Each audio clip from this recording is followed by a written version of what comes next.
Hi everyone, this is a revision video for Paper 1 Section 2. We're discussing the comparative question with the Duchess of Malfi and the Merchant's Tale. We're going to be focusing specifically on a sense of place and the context that may come into that. We hope you find this really enjoyable and really informative. I'm going to start off with the medieval era and then work forwards. So, to start off with, I'm going to discuss medieval castles. Italy is filled with medieval castles, and some examples are listed here. It may not seem obvious, but medieval castles do play a role in both texts, so it's good to have an awareness of some that you may be able to use in your AO3. Next, I'm going to discuss the journey to Canterbury, which is a major part of the Merchant's Tale. During the Middle Ages, thousands of pilgrims travelled from Winchester to Canterbury annually to visit the shrine of St. Thomas Becket and plead for forgiveness. St. Thomas was the Archbishop of Canterbury from 1162 to his murder in 1170. He is martyred and was traditionally considered a saint by Catholics and Anglicans. Pilgrimages began 2 years after his death. This pilgrimage was taken by people across Europe, and many would travel long distances to attend. Some would arrive on horseback, others on foot. Canterbury is situated southeast of London in modern-day Kent also. And obviously, you can imagine this is a hyper-religious time, so it made sense why so many people would travel such far distances in order to attend. Now we're going to talk about the final little tidbits. Famously, pilgrims would go to experience the healing waters of Aquinas there, and the real life route is actually still there. It's called Pilgrim's Way. It was called that recently by geographers and archaeologists. Okay, now we're going to move into the Renaissance era. This is definitely one that's a lot more popular, and it does mean rebirth. I hope, in Latin.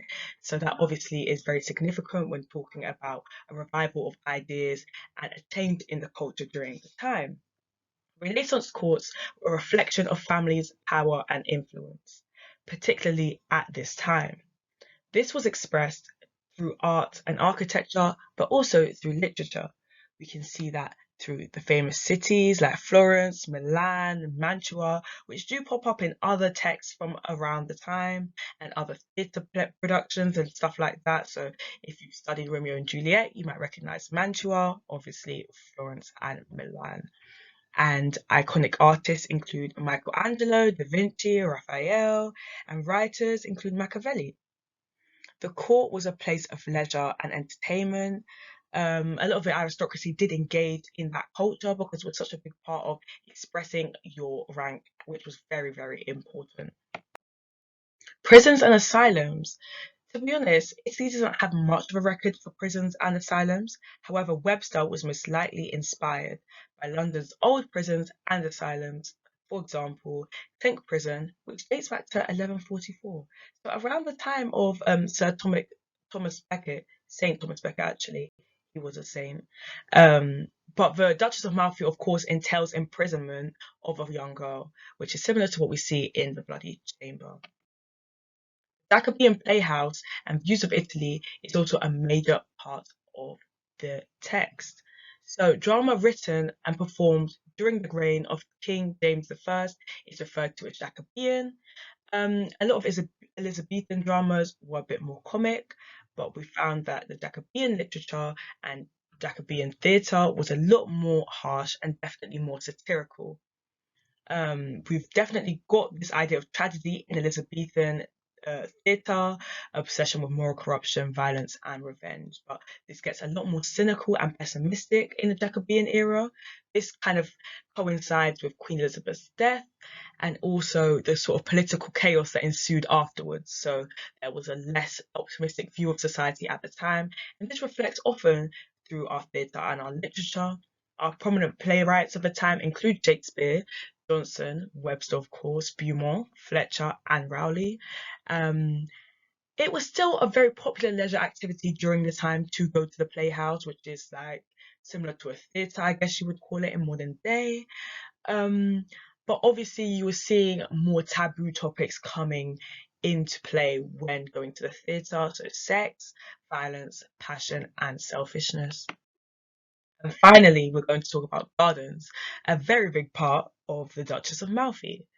The garden in the Duchess of Malfi grounds the events of the play, and obviously a lot of transgression occurs within that garden. So you can see there's definitely a lot of biblical allusions there, perhaps to original sin and the Adam and Eve story. So anyone who knows anything about that story will be able to draw parallels whilst they are doing their AO3 in their exam.